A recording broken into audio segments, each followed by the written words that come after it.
Good evening. Happy summer. We are nearing the end of July. As I look at my calendar, we just have a couple days until August.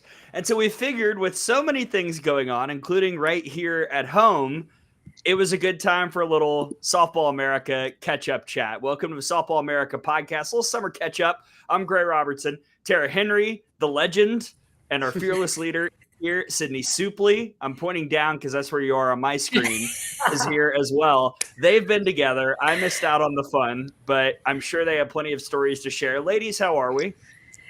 Good. I hopefully y'all can hear me. Can you hear me?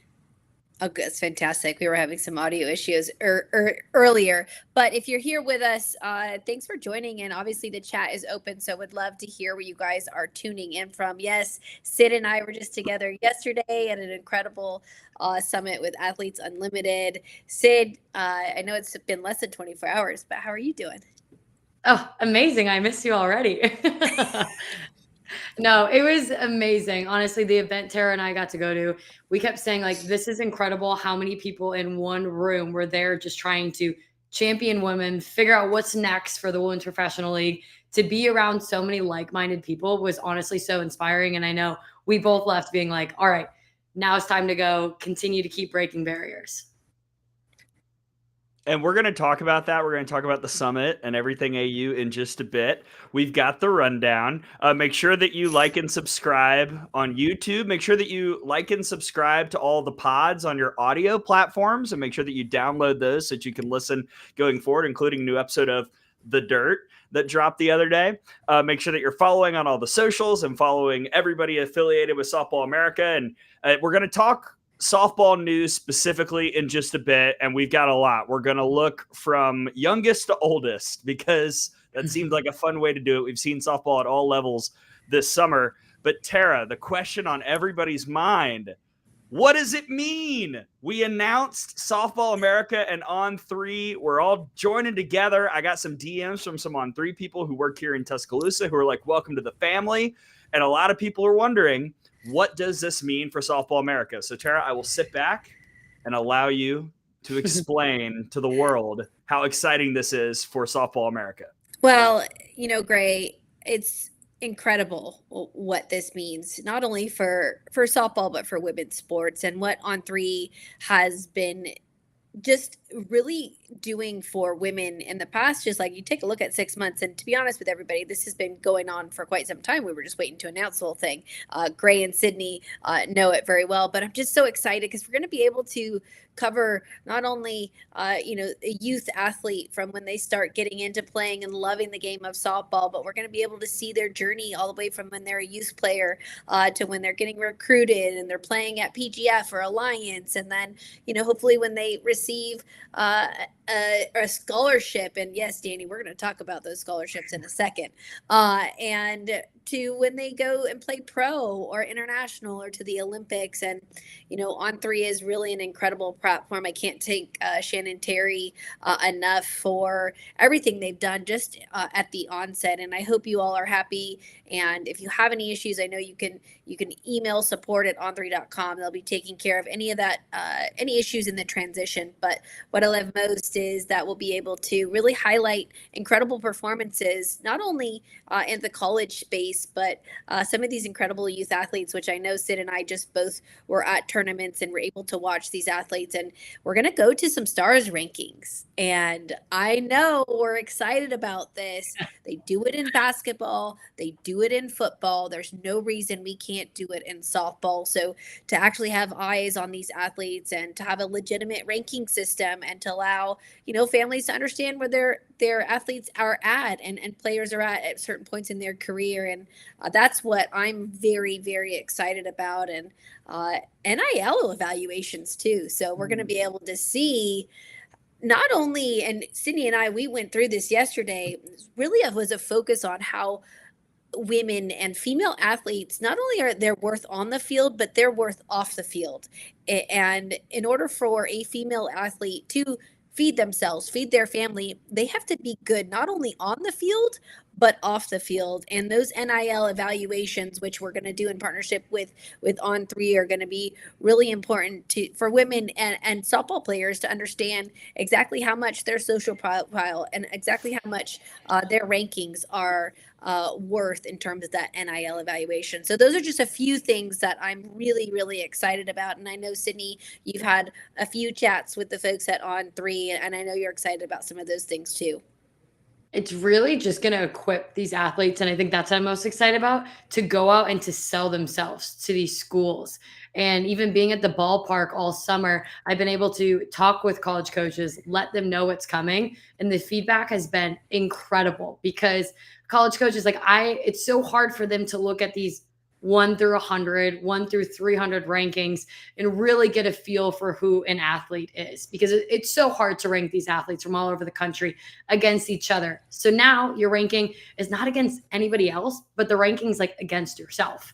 And I think that's the part that I love so much. We've seen it be successful at some of the greatest sports that have the biggest viewerships in the country, and to be able to have that in softball, so huge for women's sports. And Tara and I will continue to talk about it. We were just at this summit, and the value that is in a female athlete is incredible. And I think the best part is businesses are just figuring out how women are so good at storytelling. They're so good at showing the behind the scenes of their life outside of athletics as well, because they've had to. They've had to build a brand around themselves, and that's just going to help lead to this NIL value that On3 is going to show you what you're worth. So then you can go sell yourself to a school, and coaches can learn more about you. So if you're a player, this is a huge, huge, huge win for our sport. I would just like to point out, this is also a win for us media folks, because as somebody who puts together all these roster packets for softball media days that we do in the Out of the Box podcast, I got to look up all these incoming freshmen, and I got to do some Googling. And, it's very confusing when I see one thing that's has a player listed 12th and another has them listed tied for 47th. And it's, what's really easy to understand? 4.5 stars. So that makes my life easier. And I hope that that'll make it easier for the fan too, to kind of understand what they're looking at and what their school that they cheer for is getting, Tara. Oh, absolutely. And that's part of it, Gray. And listen, we're not perfect. And I think the great thing about our staff and Softball America is we'd love to hear what you want as well as fans and as the, the viewers that are consuming all of this information. So for us, it is easier, obviously, like Gray said, to understand a 3-star, a 4-star, and a 5-star, but also what else do you want to see? And I think what's so exciting about On3 is that the possibilities are endless. Obviously, our podcast network is going to be available on all of the streaming platforms, but it'll be a part of it. And when you take a look at just the growth, you'll be able to see what's happening all across the country. And for me personally, I think having broad-based coverage and allowing other voices and other writers to be a part of this kind of community, collective unit of people that just absolutely love the sport, I couldn't be happier where we're at. I couldn't be happier with our team. And I'm just really excited for each and every one of you to see us grow and for us all to grow together. I'll also point out something very important. Nothing changes content-wise. We're still doing our own thing. We're still potting. We're still putting together the same fire shows. Brady's still going to crank out article after article. I literally don't know how he does it. So in terms of the actual Softball America content, nothing changes. I've got that right, Sydney? Oh, absolutely. You can We're still doing count it. on. We're going to be still making the Instagram reels. I'll be everywhere and anywhere people need me to be. It'll be great. Tara, I have to show this. Andrew Petty comments in, Tara might coach Great Britain, but she is aiding in the American female sports revolution. Oh man, that's so sweet, Andrew. I don't know if I don't know if I'm a part of it, but I love it. I am maybe a small part in terms of helping us just have more exposure. And I think our incredible staff, along with obviously Gray and Sydney and Brady Vernon, we're just so lucky to have incredible human beings that love this sport. So Andrew, thank you for that, and anything we can do to continue just moving the needle 1% every day. And not only moving the needle 1% every day, but just us getting better every day. So appreciate you. And then that comment, very sweet. That's awesome. Should we talk about actual on-field softball? Oh yeah, for a little bit. Yeah. All right, we're gonna go youngest to oldest because that seemed like a nice, easy pattern to go in. So we're gonna start with the youngins, the future of college softball, the Alliance and the PGF. Sydney and I were alliancing. Tara, you were doing some stuff at the PGF. Tara, we'll start with you, and then Sid and I will talk about what we saw in Kokomo and the surrounding Indiana areas. But what was going on at the PGF? Yeah, so I watched 16s and 18s at PGF, obviously out in Huntington Beach, Fountain Valley, some Bill Barber. It's been a long time since I've been at Bill Barber, and I must say, incredible upgrades there. They've got some awnings, so you've got shade in the stands. I just want to say I never would have worried about that before, but I am so excited about the city of Irvine really investing in those fields. It was incredible, but the Bolts taking the 18 under championship, dominant performance by Caitlin Oxley, who's going to Florida, and then Mojo Lewis, 16 and under. These are the premier winners. Those are the two games I got to actually watch in person. Really, really impressed. But I also went to the All-American game. This program, I have it in my bag. I've had a lot of travel in the last couple of days, so it's like literally sitting right here. But so incredible. Montana Fouts were there. Dakota Kennedy, Sophia Knight were the coaches for the East Futures, and then the West Futures coaches, Sierra Briggs, Caitlin Terry, and Aisa Silva.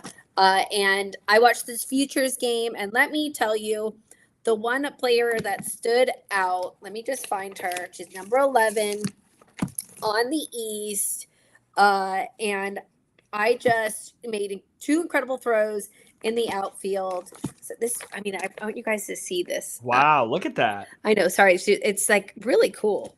This program is incredible. I just want to make sure that is a Futures game. And Kaylee Leffler, outfielder, incredible. Lefty, made two incredible plays at the plate, and just a nice over-the-shoulder grab. Was really, really impressed with her.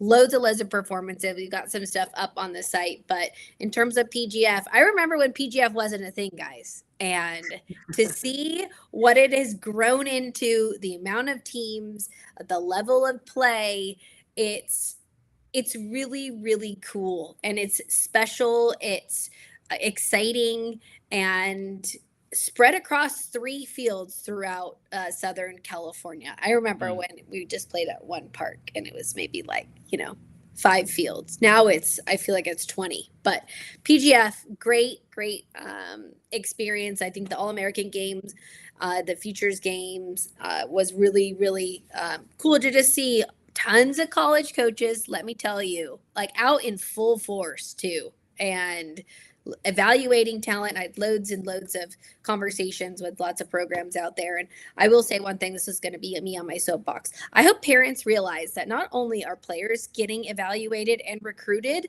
they themselves are also being evaluated and recruited. So just so you know, you can positively impact and you can negatively impact whether or not your daughter is getting recruited. And I'm talking about major Power 5 programs I had conversations with. So just a healthy reminder, not only to athletes and gosh, it's so interesting to be on that side of the fence and really take a look at certain teams and their vibe and their energy. And body language is super important. I know we take a look at an athlete's talent and their skills and their tools and all of the above, but a reminder that being a good teammate and body language and how you carry yourself is really, really important as a young athlete. And I think some of that gets lost sometimes. But on the other side, there were some teams that were just having a ball, making up new cheers, and gosh, it was just great to be back in the youth side. And I know I talked to Sydney about this. We're going to be hitting the ground a lot harder on that youth side.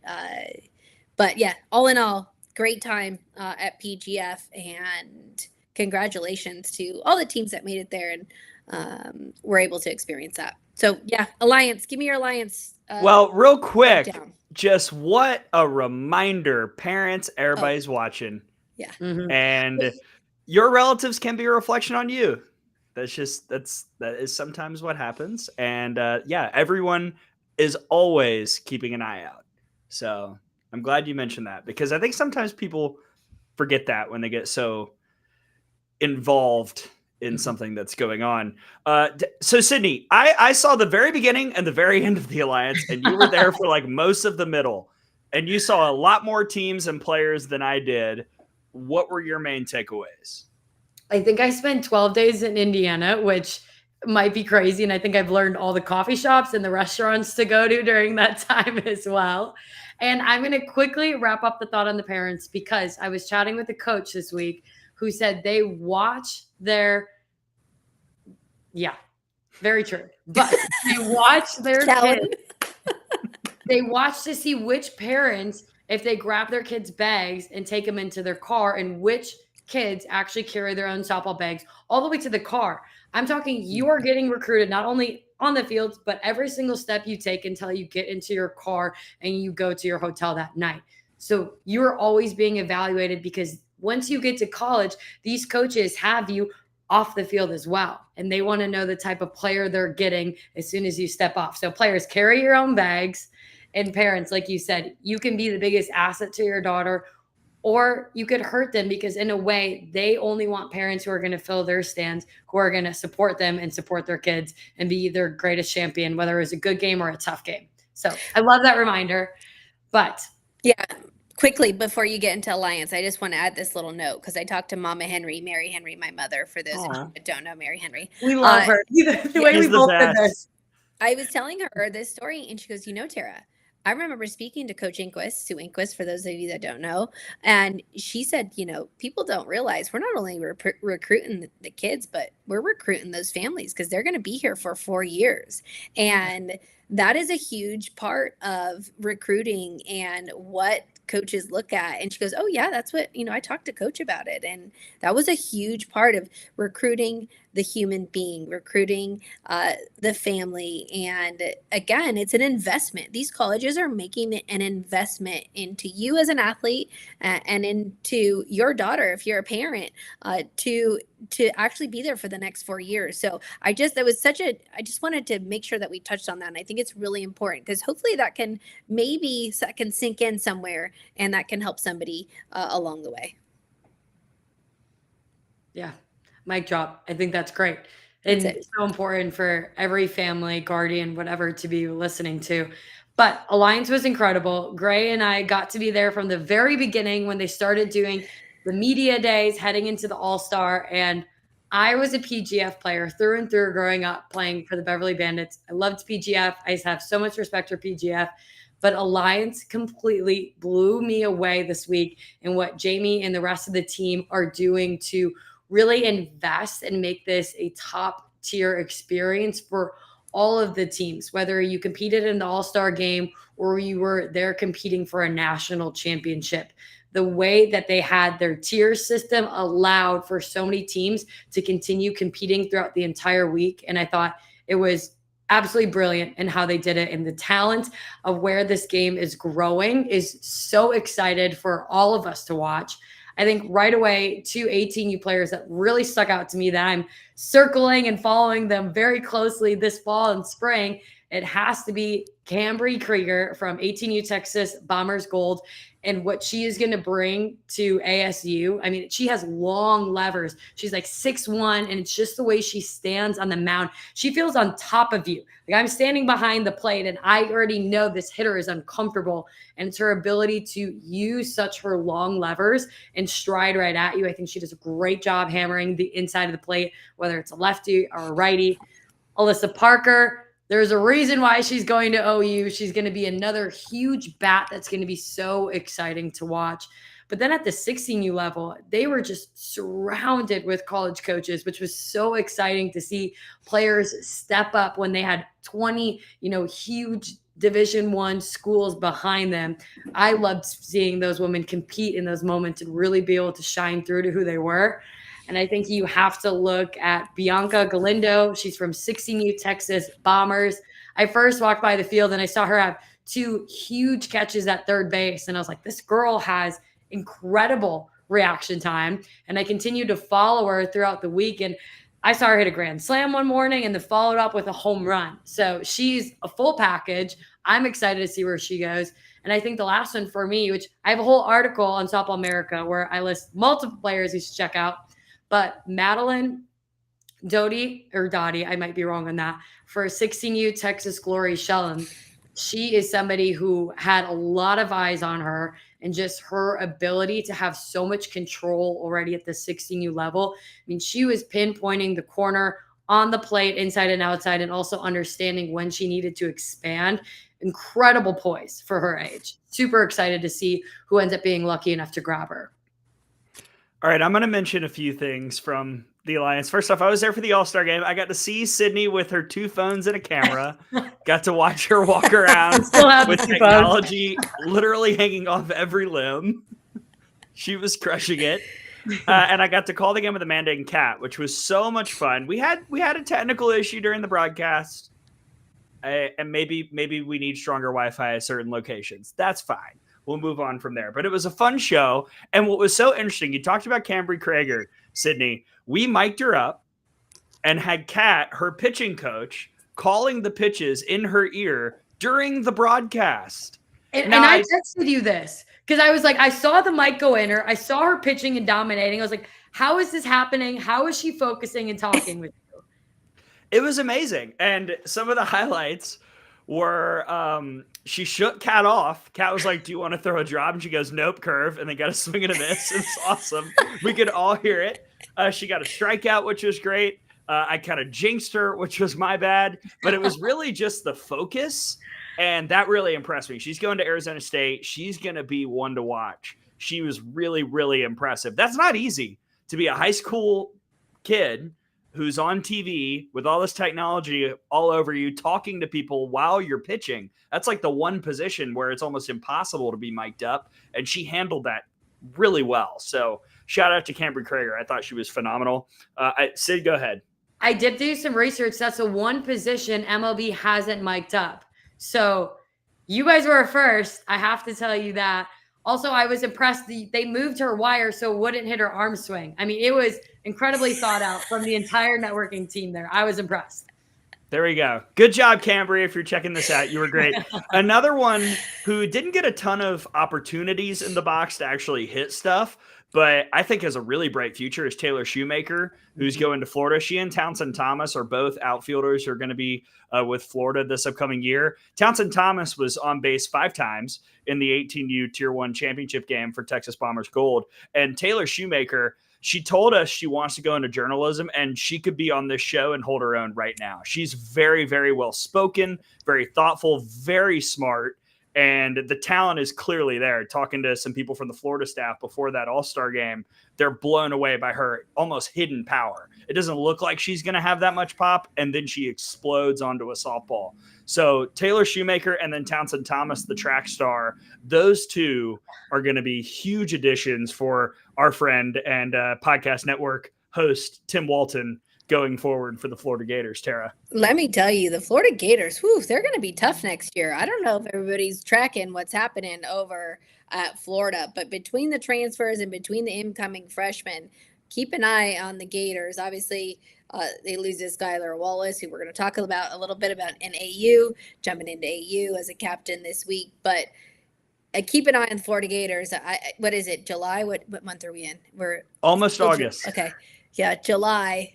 Keep an eye. I'm saying it now, July of 2024. Keep an eye on those Florida Gators next year. I've got a couple more I want to shout out. Elsa Morrison and Brooklyn Gidley, also both from Texas Bombers Gold. They combined for 10 RBIs in the clinching national championship win over the Corona Angels. Really impressive. Brooklyn Gidley currently uncommitted, a 16U from College Station, Texas, but man, she's got a lot of capability. She's going to be one a lot of teams are chasing after. And Elsa Morrison, who's committed to Tennessee. Both of those players really impressed me. And then one or two more. Samantha Lincoln pitched in the All-Star game. She is going to Texas Tech. And when we were calling this game, we did not know that a certain pitcher that we're going to talk about soon was also going to Lubbock, but she's an interesting complementary piece to go along with some of the arms that are already there for new coach Jerry Glasgow. And then Jazzy Francic, who's going to Florida State. She started and ended the game for her team in the All-Star game. She's never had a true full-on pitching coach, and she was pitching. She got the nod for 2 innings, which everyone was in the mix for each side, and she's going to Florida State. So there's no pitching coach to truly start off with, in my mind, who could be better than Lonnie Alameda. And what an opportunity for Jazzy. She's just going to get better and better. She's got a lot of tools already, and she's one that I've gotten to know a bit this summer, and I'm really excited to see what she can do when she starts her college career. And Gray, I also think we need to shout out the home run derby that we saw take place, because that was almost as impressive as watching MLB put theirs on. I mean, the home run hitter, Stephanie, for the Corona Angels, who's an Oregon commit, going to the Big Ten. I'm pumped for it. I can't believe that, by the way, who else is still getting used to Oregon going to the Big Ten? Me. I was at Big Ten football media days. It's here. It's ready. But we watched her put up 18 home runs in a total of, I think they were given 4 or 5 minutes. I mean, it was unbelievable. Her ability to hit with power and also have the stamina to continue to keep going. This was her 3rd year in a row that she's won it. So, I mean, she's bringing it right over to the game in the college side as well. Yeah, Stephanie Mayaki, like you talked about, going to Oregon. Sorry. Going to be a Duck. I was like, oh my God, going to breaking Duke. News. No, she's going to be a Duck, not going to Duke. And that's me getting all summer brained up in here. Anything else from PGF or Alliance before we move from high school to college?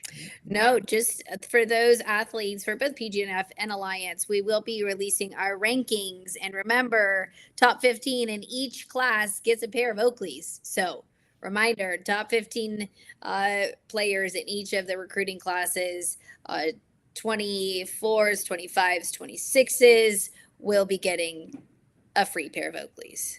So stay tuned for that. Love it. Cool. All right. From travel ball from high school to college. Oh boy. Wow. We had quite the breaking news drop last Wednesday. Wednesday was the day when it was finally announced to the public that NiJa Kennedy picked Texas Tech. She's going to Lubbock.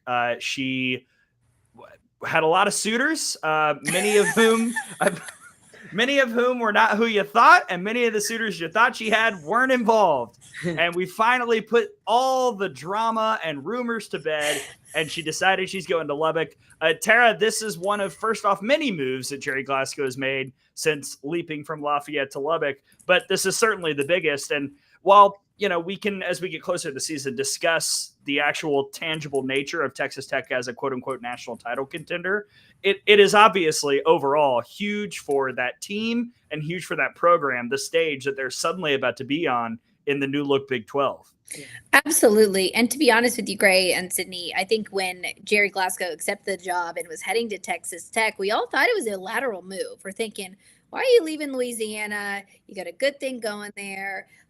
And to hear Jerry go to Texas Tech, you're thinking, kind of scratching your head going, what's the deal there? And now it makes sense, right? Like, you got a bag of NIL money and you're bringing in NiJa Kennedy to help lead the charge.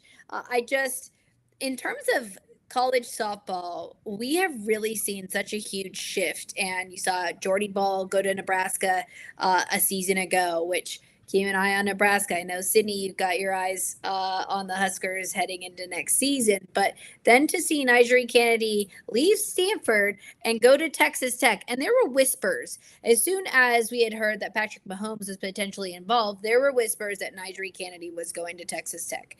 And there were whispers about this allegedly $1.2 million NIL deal. And we had been hearing about it. We just didn't know if it was actually true. And again, Gray, I love that there were many visits that Kennedy took this summer, and then ultimately ends up in Texas Tech, and good for her. I mean, I know there's a lot of people out there that are talking about a Stanford education, but hey, that's real generational wealth. And that's a good amount of change to go in. And also think about what it does for the sport. So when you take a look at how this is going to impact our sport and how it's going to drive not only Texas Tech, but the Big 12 forward, when we were seeing Oklahoma and Texas leave to go to the SEC, I almost can't say. I think it's fitting for it to happen, and couldn't be more happy for her and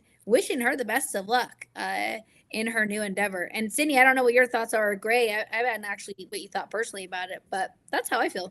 Well, I'll ask Sydney a question, because a lot of the reaction online was to this move was, wow, this is going to change the game for how much money softball players get.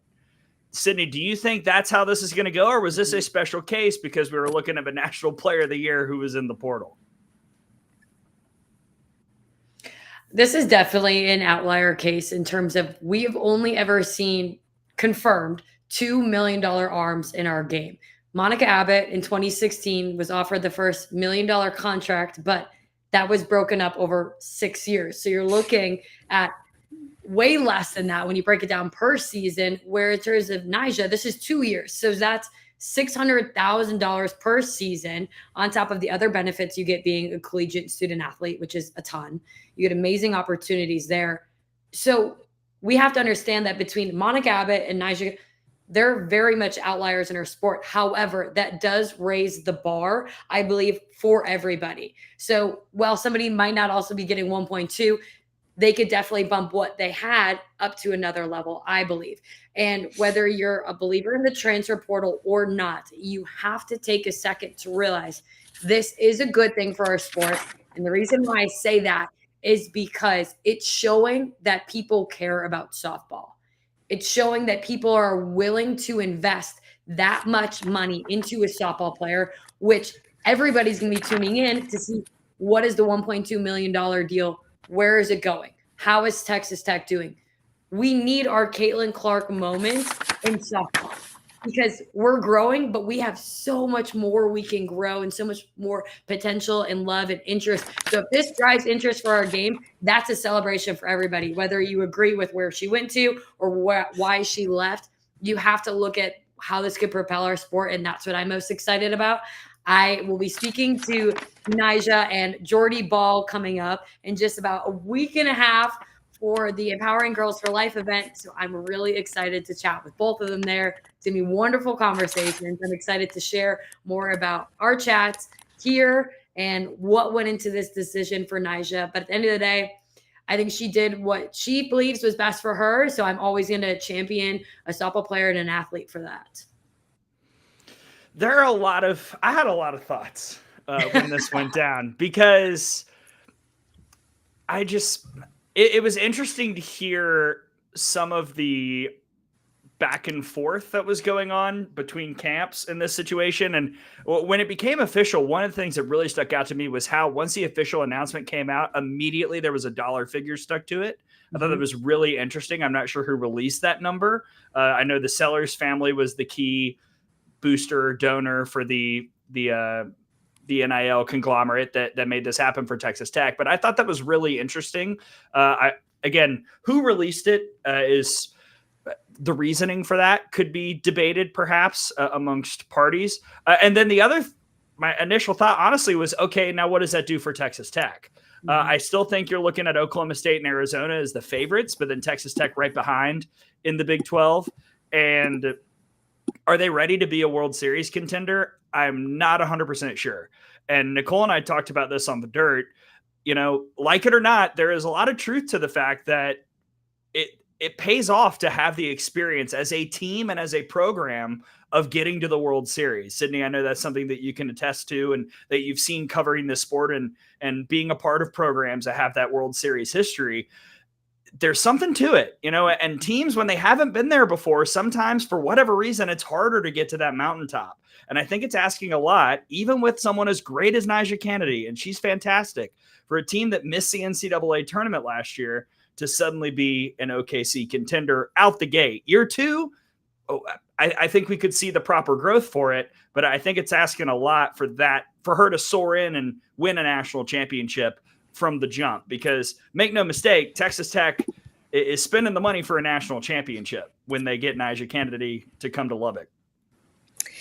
Yeah, and great. Just to circle back on that, just the beginning of that, when talk about, is this going to shift college, the landscape of college softball? I think we've also got to look at the NCAA landmark case and what was passed the past couple of weeks. And Sydney, I don't know if that's where you were going to go, but you can follow up behind here. I think we've got to take a look at the scholarships that are now going to be the 25 full scholarships, and how that's going to really come across each program. Is it a good thing? Is it a bad thing? And when you take a look at the NCAA and this landmark case, having to pay out almost, 2.8 billion in retroactive NIL pay. So I would like to say that this is going to help, rise all boats. What is it? All tides. Rising tides lifts all boats. I should know this. Like, I'm a sailor. I should know that. But what I'm saying is, when you take a look at that case, I'm not quite sure it's going to be this landmark, bar set for softball, because I still think we're in the beginning phases of what we're going to figure out what we're still going to do with NIL. Mm-hmm. I completely agree, but I do want to comment a little bit on NiJa being able to take everybody on their own, and with some comments in the chat. I completely believe that I think Stanford has been overlooked in the support that they did give NiJa from a hitting perspective this past season. And I don't think they got enough credit. I think compared to NiJa's first year to her second year, they worked so much as a team behind the scenes. I thought the hitting got better. I thought the defense around her got better. So I just want to point that out. NiJa absolutely played an incredible role in getting them there, and she's going to play an incredible role at Texas Tech. But I think Stanford grew a lot in her 2 years that she was there to help put her in that spot, because it takes a team, and no one player can bring a team to OKC themselves. I've never seen that happen. It's a team sport for a reason. Going to revenue share. Do you want to comment on that, Tara? I don't think one player can bring a team, but I think one player can really help a team get there. So help a team, 100%. I agree. With revenue share, I think that's something that's going to be a really interesting decision for every sport and every team in terms of how they choose to use it, whether scholarship wise or being able to put more into certain players. I know, coming from the Big Ten football media days, they are now getting, I believe it's either 105 or 100 scholarships. So for them, it's deciding whether they want basically everyone to have that scholarship, or how they want to use that to invest in certain amount of players. So it's one of those rulings where the NCAA passes it, but then it comes down to conference by conference, university by university, in terms of how they choose to respond and use it. And I think that's going to be really interesting, where you see some people make certain decisions. I'm going to be really intrigued to talk to some coaches about how they want to handle it. I'll flash Danny's comment. 12 scholarships to 25. And Terry, you touched on that. Alabama's going to have a roster of 20 this year.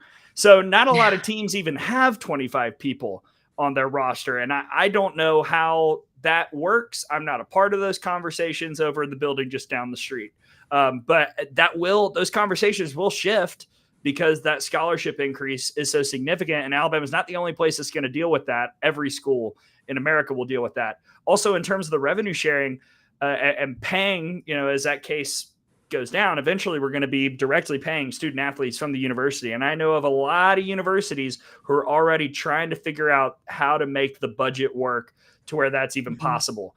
And the fear that we have is that eventually down the road, the cutting of sports might be the only thing to make that possible. And it sounds drastic. It does. But I go back to a conversation I had with Rachel Lawson last year during media days, and she was kind of the only coach who explicitly said, pretty soon schools are going to start cutting sports more and more. And I think a lot of athletic departments are going to do everything they can to try and make sure that doesn't happen. But at the end of the day, probably the two best ways to save money would be cutting sports and letting people go in your department. And we hope it doesn't come to that, but the money required to exist in college athletics is increasing day by day. And it's going to be hard for athletic departments to keep coming up with that money if we continue on down this path. And I don't want to also sound like an old man who's going, oh, this change is bad. But there are effects. You kind of do. but every cause has an effect. And everything that happens, every action has some kind of reaction. And not all the reactions are the ones that you're thinking of. So it's going to be interesting to see how athletic departments try and find their way basically in real time, because no one is actually really running the show and governing everybody. We're all trying to figuring it out on our own. So it's going to be interesting to see how the next 2, 3, 4 years go. To be honest with you, Gray, I was surprised the jump from 12 to 25. I think 25 is a pretty large number. It's very significant. And anybody that's had to lead a group of 25 women knows that 25 is a big amount to lead a team. And are we going to go to seeing more specialized pitching? Is that what they were taking a look at? So we're going to see more proper staffs like we do on the baseball side. But I would think we're going to see some of these smaller programs. They're not going to be able to fund all 25 scholarships. And I don't even know that the bigger programs are going to fund all 25 scholarships. But Annie makes a point in the chat. Imagine non-Power 4 schools. Athletics will be non-existent. Danny says SEC will accumulate talent. Probably all of the P4 will. Seems like there will be mass decommitments from the 2025 high school class with so many more opportunities to move up. Agree. I agree with you, Danny. Absolutely. 100% agree with that entire comment. I think we're going to see a huge shift. And again, Annie, same thing. How are these smaller schools going to be able to deal with that price tag? And Gray, you do sound like an old curmudgeon, but I do think you're right. It is a fear that the smaller schools aren't going to be able to not only keep up, but to fund all the Olympic sports. And let's hope that's not the case. But unfortunately, I think it might be. Yeah. And to be fair, also, I think some of these changes are good, too. I just think that the opening of Pandora's box let out a lot of ghosts and whatever. I'm not sure. I haven't read that story in a while, but a lot of things came out of that box. And I don't know if we all took into account everything that would come soaring out, shooting into the atmosphere. That's what happens in that story, right? Just stuff comes out and flies away. Yeah, ghosts. I don't know that ghosts come out of Pandora's box. Somebody let us know. I don't think it's ghosts. This sounds like something Fang and I would know. Fang, if you want to let us know what actually came out of Pandora's box. Sorry. I will say, in terms of the scholarship wise, I had a teammate reach out to me, an older one, who wasn't on a scholarship here. And, Northwestern is an expensive school. And I watched them work 2 jobs outside of being in an incredibly rigorous program academically and being a part of a Power 5 Big Ten athletic team. So from that standpoint alone, I'm speaking somebody who's just playing. I am excited for the people who I've watched had to scrape and claw that might not be the reality for some players, because it's very hard to try to make an income when you're working 2 full-time jobs. And I think for that one sole reason, I celebrate for those women who hopefully won't have to face those same battles and can pour into being a student athlete at the time. But I don't disagree. I think where NIL was originally created, we have now seen a multitude effect, and it's going to take a few years before the water really starts to settle. And I've been talking to collectives throughout the entire Big Ten, and what they're finding is they're having millions of dollars in raising facilities. That's super easy for them. But now it's how are you talking to those same donors and trying to get them to invest in the athletes? And it comes down to, do you want to invest in having top tier programs or a top tier championship team? Because there's only so many donors out there, and it's very hard to sell them on both. And you're trying to figure out which donors and people want to give back fit into which category.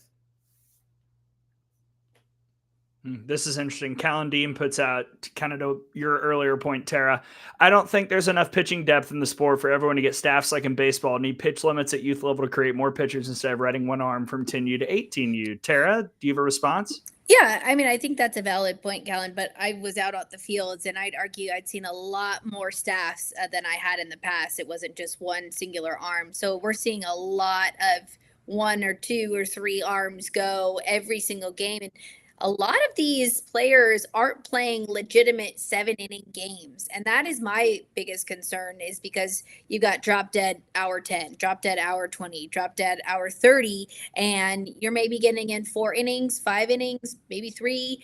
And so I think we're going to see a next generation of using more staffs. Is it going to be as large as baseball? No, I don't think so. Just because the recovery time is just, it's not, you can't even compare it between softball and baseball. But I do see a large shift in our sport going to more specialized pitching and more specialized strategy. You know, I saw a lefty come on in when there was a string of lefties in the top of the lineup, and this is in 16U. So we're seeing it happen at the lower levels, and I think eventually we're going to see a bit of a shift. Do I think it's as big as baseball? No, but I do think that we are going to go that route. Sydney, I don't know. What are your thoughts? The whole time you're talking, I'm kind of laughing because I'm like, you're probably chatting to the wrong person, where I'm like, they can throw as long as they want. You should always want the ball in your hands. That's how I look at it. But I do think, in terms of when I started in 2019 to when I got done in 2023, there was a big shift. And even in terms of my own game, it went from, I started off throwing 7 innings to, at the end, it was like, how can we figure out ways to get you to be a really great starter, or really great at coming in, or really great as that middle pitcher? Because even as us as Northwestern and so many Big Ten schools, we understood that if you were trying to make it to the Women's College World Series, that's 60 plus games in a season. And we want to make sure our entire staff is fresh to make it to Oklahoma City. And the way we did that was by being more creative in the beginning, by splitting games, really understanding what pairing was really well, whether going lefty to a righty or spin to speed. And with pitchers being able to understand where they can be really good, even at the youth level, I think, again, that's going to come down to being able to talk with coaches and sell themselves. If I'm really comfortable starting a game, or I love when I get to come in and close it out, because that's where our game is shifting to going to. But if you're a pitcher, you should want the ball all the time. I believe it. Really quick. Oh, hold on. Here we go. Feng Nai wasn't what came out of Pandora's box. All the negative emotions, fear, jealousy, grief, and the final thing was hope. Yes, love that.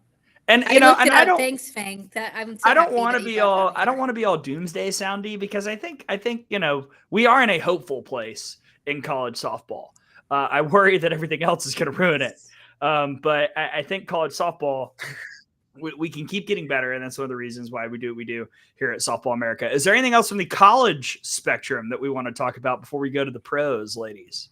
No, just it's going to be signing. Well, it's going to be calls soon. What is it, September 1st, when these 2026s are going to start getting their phone calls from various colleges. And a reminder that some of those 2026s that might not get the calls they want, things shift really drastically. And I think we've had a long conversation on here that the landscape is changing. So again, just exciting time for athletes. And it's not all doomsday. We just launched with On3, Gray. We've got this like incredible platform to showcase all these incredible athletes. So that's right. Yeah, I'm super happy about it and excited. Oh, yeah.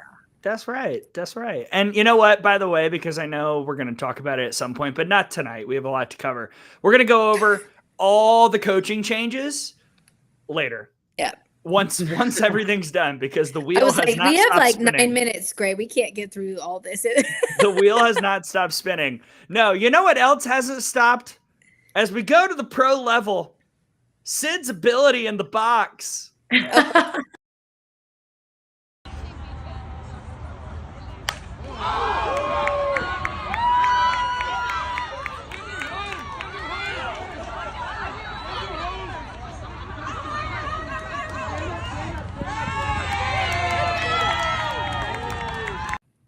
That is an RBI double, advance to third on the throw for Sydney Supple.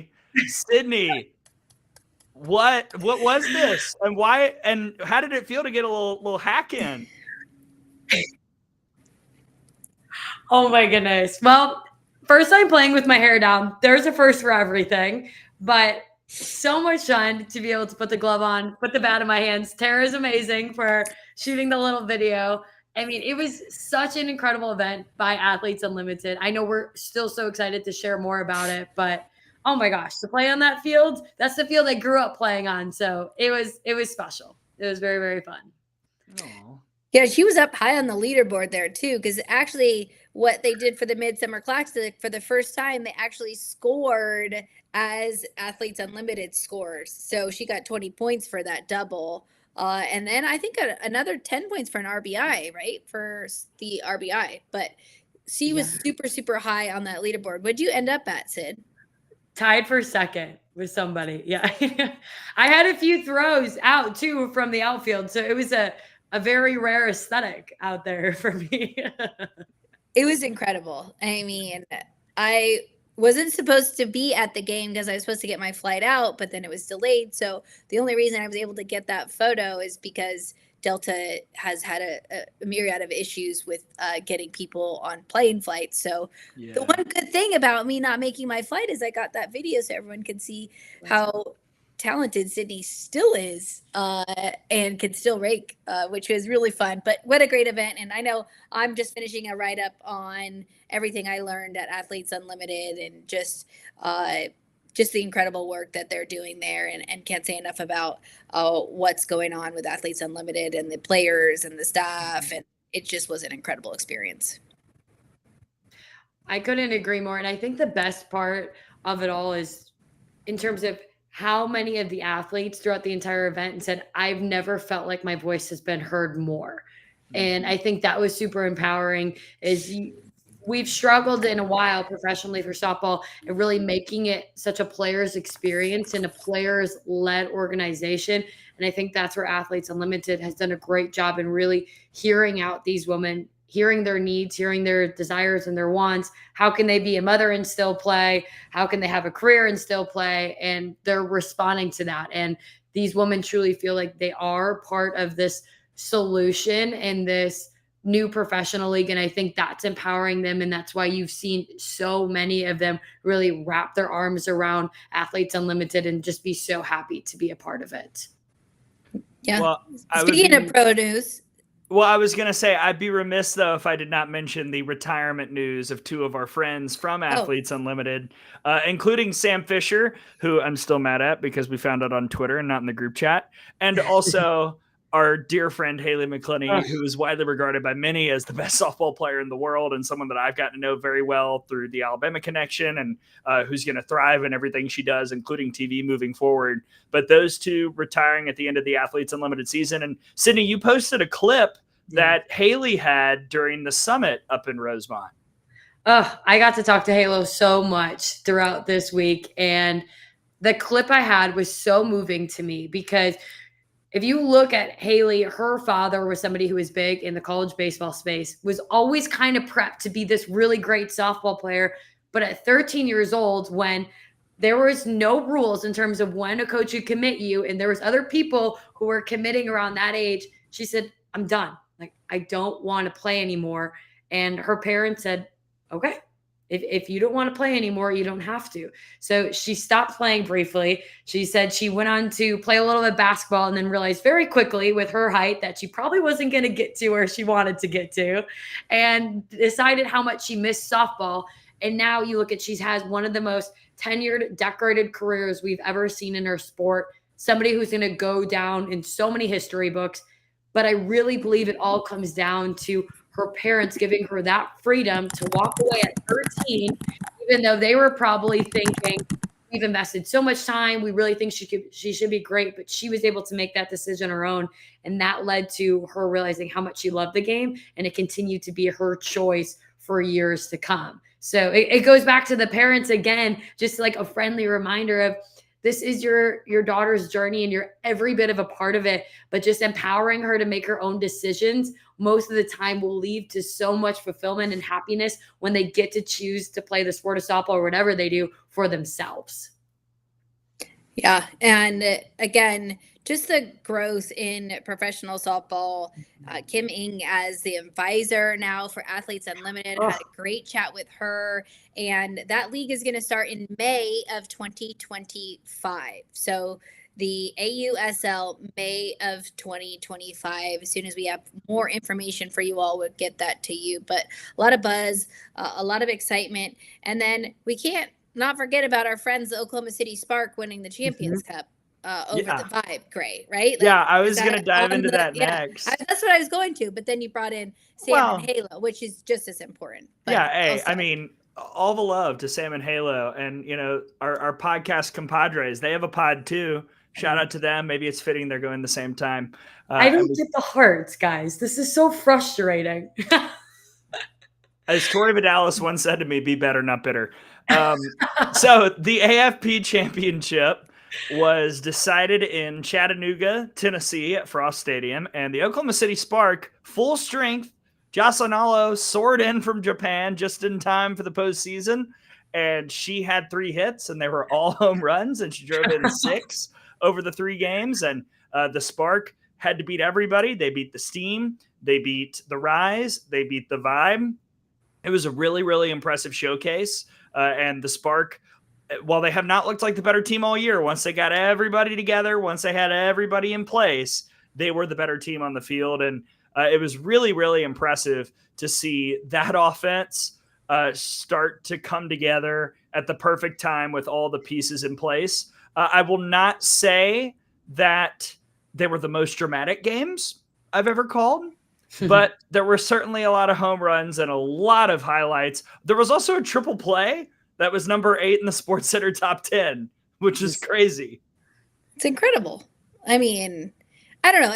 When people sit back and look at the pro softball space, at least women have the opportunity to play softball. At least there is a space to continue to play. And I know we're going to get it together, and I know everyone's going to figure this thing out. But I'm thankful that there is a safe space for girls to play, girls and women to play softball after college. And I hope we continue to facilitate these spaces and make sure that we continue to provide opportunities for women to play the sport that they love, and continue to push forward for obviously greater pay. But we also got to bring a great product as well. So that is really, really important.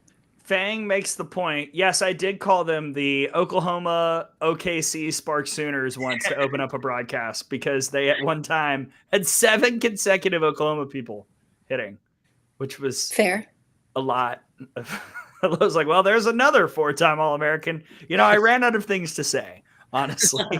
Ran out of things to say. I was saying you have a multitude of things to say about those 4-time All-Americans. Well, I did, she's a friend of this show, so I'll make the joke. I said it after a run of 3 straight 4-time All-Americans. Here's Kinsey Hansen, merely a 3-time All-American.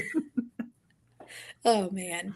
Shout out to Kinsey. By the way, she, her. of course, raked and crushed it all week in Chattanooga, as that whole lineup did. Sid, I want to get your take real quick on the AFP before we wrap up the show, because you got to call some games for the New York Rise a little bit earlier in the summer, so you got to see that side as well. What the Rise is doing is honestly so incredible. The way that the community has wrapped their arms around them on Long Island. The home series that I called to open it up, every single game was sold out. There was a line for autographs after the game, starting from home plate, went all the way down to the right field wall. I had tears in my eyes during the entire broadcast, because this is what it's all about. And there were so many young girls who are watching professional softball who I hope are going back to their career days in elementary school and like, I'm going to be a professional softball player someday. And I think that's what's most important. There is a line that Tara and I heard this week that I'm completely stealing when it comes to the growth that the professional softball is seeing, no matter what league it is. Somebody said, it's not a moment. We need to make it a movement. And that's where I completely agree. No matter what league you follow, continue to support professional softball, because let's take the momentum we're growing on the college side. We're seeing it, but at the professional level. And these women are the very best in the world, and we have them in our backyards to go and watch. And I could not be more excited for what New York's doing and what everybody else is doing. And if we could just find a way to bring it together and continue to invest in these ladies, my goodness, there is something to watch. I think that's a great capper. What a quote, Sydney Supple. That was beautiful. Tara, Sydney, this has been fun. Yeah. Missed you guys. Well, Hey, I haven't seen you in a while, Gray, but I saw Sid yesterday. But I miss doing you. this. I'll make Sydney jealous by showing the heart again. I'll be better. I'll be better for next time. I'll figure it Hey, out. Tara, what's on Softball America on On3 right now? What's my going goodness. on the site? Please, you guys go on over there and let me know what you think. We've obviously got it now sectioned off in recruiting rankings. We've got incredible recruiting spotlights that Brady Vernon and Nicole Reitz are working on. Story up about Ohio State and all coaching changes are up there. Coaching carousel, transfer rankings. Those are great. Take a look at those transfer rankings and just loads of off-season content, not only about obviously the youth market, but we're going to be rolling out those youth rankings as well coming up here pretty soon. But anything and everything, we've got it for you. And again, please check it out and let us know what you think of the new site. I'd love to hear from you and let me know what you think of it and how we can make it better.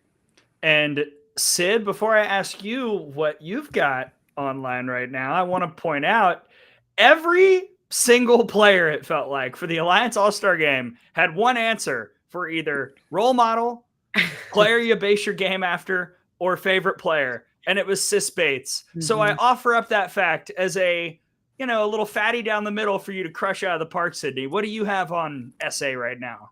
Oh, thank you. I appreciate it. I was able to sit down with Sis following her game just 2 days ago. I have the full interview. It's around 20 minutes long. It's exactly what you need if you need a little fire in you, a little reason of why you should love the game and how to love it while still having fun. And Sis really opens up, similar to what we talked about Haley experience, where she was at a point when she was younger where she was faced with a decision. Do I want to stop playing or do I want to keep going? And she's crying in the middle of the Georgia airport. Obviously, we know what happens, but you have to listen to the rest of it on Supple America. Sis is a beautiful soul, not only in how she plays the game, but just the heart she gives to each one of her teammates and this sport. And we're super excited throughout the entire Athletes Unlimited season. I will be doing sit-down interviews with the players, so keep checking them out. So many fantastic ladies to talk to. I love it. And that's on the YouTube page. Go check it out. Also, this is on the YouTube page. Go go subscribe. This audio will be downloaded on audio platforms. So make sure that you like and subscribe. Apple, Spotify, Amazon Music, all those wonderful places. Make sure you continue to follow. That's Tara Henry. That's Sydney Supple. I'm Gray Robertson. Thank you for joining us for the Softball America podcast. A little summer catch up. We will leave you with one more view of Sydney Supple's double.